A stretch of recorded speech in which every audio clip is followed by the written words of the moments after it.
그 다음 소식은 인텔 소식입니다. 오랜만에 인텔이 좀 그나마 좀 쓸만한. 컴백을 할 수 있을까라는 그런 얘기인데 한번 저희 땅콩이님이 간단하게 설명해 주시죠. 예, 인텔이 11세대를 그냥 망쳤어요.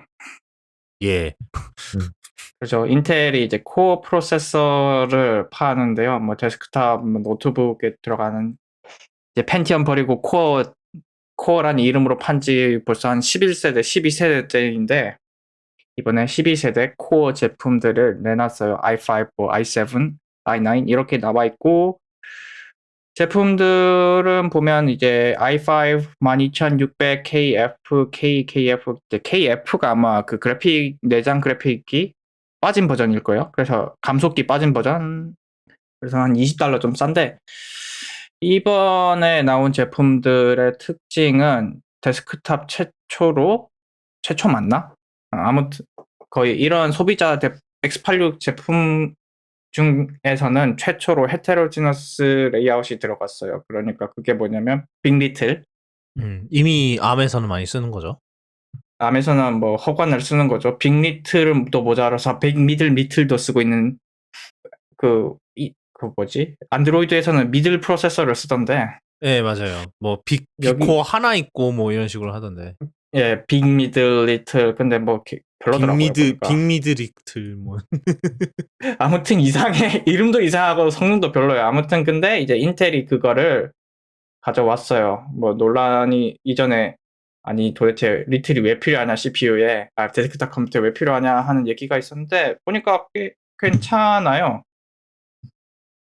이제 몇 가지 재밌는 제품을 보자면 제일 위에 있는 제일 비싼 애가 $589짜리 12900K인데 얘가 더 고효율 코어 E코어라고 하는데 E코어 8개, 고성능 코어 P코어, 퍼포먼스 코어겠죠? P코어 8개. 이제 그래서 16개 코어고 스레드가 24개 스레드예요. 좀 스레드가 희한한데 왜 그러냐면 E코어는 멀티 스레드가 안 되고 이제 P코어는 하이퍼 스레딩이 돼서 16 스레드. 그래서 합치면 24 스레드고 뭐 터보 터지면은 E코어는 뭐 3900MHz 그리고 피코도 터보가 터져요. 그래서 5200MHz 이런 식으로 터지는데 얘들이 이제 소비 전력이 기본이 12000이래. 그러면 이제 불납니다. 125W 12,000W면은 대체 와우. 12000W면은 데스크탑이 아니라 이거 저기 발전기예요. 서버팜에서 이제 렉을 이제 유렉이라고 하죠. 유렉 한 두세 개는 쓸 거야 아마. 네. 몇 개. 아무튼 기본 125W에 이제 터보 터졌을 때 241W까지 쓰는데 실제로 그렇게 써요. 이제 성능을 얘기하자면 뭐 게이밍은 이제 AMD 5600X, 5800X, 900X, 950X 이런 애들보다 빨라요. 게이밍은 확실히 빠르고 전력도 비슷하게 먹어서 괜찮은데 이게 이코어 덕분인지는 잘 모르겠습니다. 문제가 되는 부분이 블렌더 같은 거 돌릴 때 블렌더나 이제 영상 렌더링 같은 거 할 때 이 터보 터질 때 그 맥시멈 먹는 241W 그렇게 먹거든요. 그러면은 그 250W 그 정도로 먹는단 말이에요. 그게 어느 정도냐면 AMD에서 지금 제일 프로덕티비티 쪽으로 좋은 프로세서가 5950X인데 그거의 2배 전력을 2배 정도 먹습니다. 그래서 그게 참 거시기해요. 일반적인 작업에서는 이제 이코어 덕분에 효율도 좋고 성능도 좋고 가격은 잘 모르겠고 그래서 괜찮은데 이 프로덕티비티 쪽에서는 240W를 이제 신나게 드시니까 뭐 파워 서플라이도 문제가 되겠고 파워 그다음에 서플라이도 문제가 되고 물론 이게 사실 터보가 터지는 거라서 이것도 얘기해야 되겠네. 이번 인텔 프로세서의 특징이 이제 열 관리만 된다면 터보가 그냥 무한정으로 터집니다. 그렇게 이제 성능을 올리는 건데 이게 문제는 그러니까 뭐 전력도 전력인데 이제 웬만한 그런 얘기도 있더라고요. 웬만한 공랭 쿨러로는 지금 안 돼요. 뭐 심지어 그 녹투아의 가장 하이엔드급도 지금 아실하시는 라이너스 텍에서 이제 테스트를 한 게 있는데 거기서 녹투아의 15D인가? 그거 한 15만 원, 16만 원짜리 공랭이거든요. 이제 그걸로 테스트를 했더니 90도 넘게 찍는다고. 이게 사실은 데스크톱에서 90도 찍는 건 좀 위험하기는 하죠. 아니 뭐 예, 이제 그 정도면은 이제 스로틀링 걸릴 생각을 해야 한다는 얘기거든요. 만약에 이게 여름이다 그러면은 이제 방온도까지 영향을 주기 때문에 우리나라 여름에 이걸 공랭으로는 감당하기 힘들 것 같고, 그렇다면 이제 2열, 3열짜리 짭순행 정도는 기본으로 쓰셔야 될 것 같다는 얘기입니다. 물론 이건 게임할 때는 이건 해당이 없어요. 게임할 때는 괜찮아요. 게임할 때는 그렇게 이제 뭐 CPU를 그 정도로 조지지는 않으니까. 예. 게임할 때 소비는 한 그 베이스 와트, 한 100와트 그 정도고요. 12,900을 사는 사람은 솔직히 게임도 하겠지만, 12,900, 그러니까 600달러짜리 CPU를 사는 사람은 게임도 하겠지만 이제 그런 영상 편집이라든지 렌더링이라든지 이제 돈 버는 작업을 하는 분들이 대부분이니까 예. 그런 분들 입장에서는 성능도 중요하겠지만 이런 발열 생각을 해야겠고,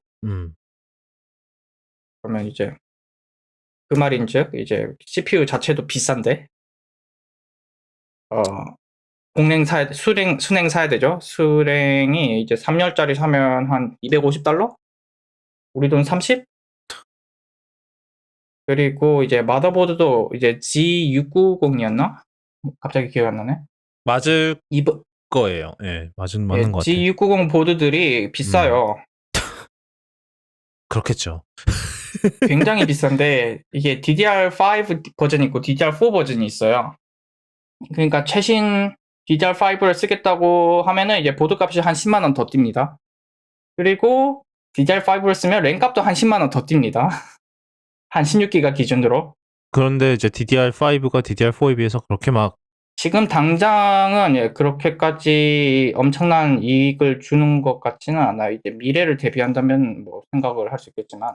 예. 그래서 이게 만약에 프로덕티비티 이런 생산성 목적으로 12,900을 산다고 하면 좀 애매해요. 절대적 성능은 높을 수 있어요. 지금 AMD 시스템보다는. 근데 값이 너무 많고 많이 올라가고 발열이 많이 발생한다. 그런데 이제 게이밍 쪽은 확실히 이제 경쟁력이 생겼어요. 특히 이제 12600 얘가 재밌는데 게이밍 성능은 12900이랑 비슷해요. i5 얘가. 그리고 어차피 발열은 비슷해요. 전력 먹는 거는 굉장히 좋아요. 이게 게이밍 할 때 요즘 많이 쓰는 프로세서가 5600X잖아요. AMD에. 걔랑 제가 기억한 게 맞다면 가격도 비슷하고 발열 전력 먹는 것도 비슷한데 성능은 좀 게이밍 성능 자체는 얘가 더 좋아요. 뭐 그래서 가격도 조금 더 싼가 비싼가 하여튼 되게 비슷하긴 해요. 가격 완전히 같지는 않은데. 물론 예. 보드값이 문제긴 한데 DDR4로 구성한다면 괜찮을 거예요. 그래서 이건 만약에 게이밍을 한다면 12600K 얘는 진짜 재밌는 애고 프로덕티비티 쪽은 좀 진짜 애매하고, 그래서 뭐 그렇게 나왔고요. 문제가 있다면 이제 AMD가 가격 100달러씩 내릴 준비를 하고 있다고 하는 썰이 있는데 그래 버리면 또 이제 가격 경쟁력은 또 나가리가 되는, 그렇습니다. 그런데 이게 또 재밌는 게 12900을 기반으로 이제 모바일 CPU가 어떻게 나올지 시뮬레이션한 결과가 있던데 그게 꽤 괜찮아 보이더라고. 성능은 물론 이제 그거대로 시뮬레이션대로 나올지는 모르겠습니다만, 시네벤치상으로 이제 모바일 12900HK가 M1 맥스 프로 CPU랑 비슷하게 시네벤치상에서 점수가 나온다더라. 뭐 긱벤치였나? 뭐 그런 썰이 있어요. 네. 근데 문제는 이제 그걸 돌리려면 얼마나 전기를 처먹고 있냐의 문제겠죠, 여전히. 이제 전기 발열 그거는 이제 그 벤치마크 상에서는 안 나오니까 네. 그리고 사실 뭐 모르죠. 시네벤치를 뭐 10분 그런 거 한 것도 아닐 테고 그냥 한 번만 돌린 걸 테니까 아마도. 음흠. 네. 그렇죠. 이런 고질적인 문제가 있죠. 윈도우 계열 노트북들은 이제 배터리에서는 제 성능이 안 나온다는 거. 아, 뭐 그렇죠. 그것도 있고. 사실 저도 근데 맥북을 사면은 뭐 배터리로 돌릴 때는 그냥 로우 파워를 쓰지 않을까 싶기는 해요. 그 저전력 모드를 쓰지 않을까 싶기는 한데 뭐 사실은 제가 이제 아무리 이제 얘가 배터리가 좋고 이제 전성비가 좋고 배터리가 오래 간다 하더라도 막 그런 오디오 파일 렌더나 이런 거를 막 배터리 상태로 돌릴 것 같지는 않거든요. 정말 비상시가 아니고서야 그런 물론 그 전성비가 좋다고는 하지만 그래도 좀 그런 게 있잖아요. 좀 기분이 좀 이상한 거. 이런 전기 많이 그러니까 로직에서 편집하는 것까지는 뭐 배터리로 할 것 같아요. 근데 막 오디오 전처리하는 거, 뭐 오디오 파일들 전처리하는 거나 이제 그리고 뭐 이제 유튜브용으로 이제 영상 가공을 하기 위해서 그런 거 돌린다든가 이런 거 할 때는 조금 굳이 이거를 배터리로 그냥 집에 가서 그냥 전기 꽂고 할래. 약간 그런 느낌이 날 것 같기는 한데. 뭐 여기서 이제 뭐 몇 가지 더 말씀드리자면 이번 세대에서 PCI Express 5.0이 지원이 됩니다. 그래서 막대한 대역폭이 그리고 막 레인수도 엄청난데 물론 그 5.0은 보통 마더보드에서 이제 GPU 쪽으로 한정되는 경우가 많고 대부분은 아직 4.0으로 될 거고 그리고 지금 이제 SSD도 사실은 조금 약간 뭐 기술적으로 피크를 쳤다 보기보다는 좀 뭐라 그러지? 좀 실용적인 면에서 이제 그 속도가 피크를 치지 않았나라는 생각이 들기도 하고 솔직히. 그리고 뭐 어디서 들었는데 어차피 그 PC 이제 게임에서도 좀 SSD가 중요하긴 하잖아요. 근데 이제 어차피 얘네들은 이제 콘솔의 성능에 어느 정도 그걸 맞춰야 수밖에 왜냐하면 멀티 플랫폼으로 개발을 해야 되니까 뭐 PC 전용 게임이 아닌 이상에는 사실 콘솔에 그거를 맞춰야 되니까. SSD는 지금 대부분 우리 M.2를 많이 쓰잖아요. 네, 뭐 그러니까 NVMe NVMe M.2를 쓰는데 M.2가 결국 PCI Express예요. 그게 PCI 레인 4개인가? 4개를 쓰는 건데 이제 3.0의 4개의 제한을 받던 것들이 이제 4.0으로 넘으면서 제한이 좀 많이 풀렸어요. 그래서 이제 그 인터페이스 제한 때문에 그 M.2 성능이 M.2 NVMe 애들 제대로 성능 못 내는 경우는 잘 없고 그걸로도 성능이 모자라는 분들은 이제 M.2에 들어가는 게 아니라 아예 PCI Express 16배속 다 쓰는 것들이 있어요. 그런 무지막지한 제품들이 있는데 1TB에 얼마더라? 60만 원 하던가? 그리고 그거를 거기에 써버리면 이제 그래픽 성능을 포기를 해야 되잖아요. 보통 16개짜리는 그렇게 막 한 보드에 많이 넣어주진 않잖아요. 뭐 당연히 출력상이 뭐 이제 익스트림한 보드들이 있어요. 그런 거 필요한 사람들은 뭐 익스트림한 보드를 쓰겠죠. 그래가지고 그거가 보니까 일기 쓰기가 얼마였더라? 6, 7천 이렇게 놀던데. PCI 3.0 익스프레스 3.0 시절에 뭐 거의 지금 맥북 프로 수준이네요.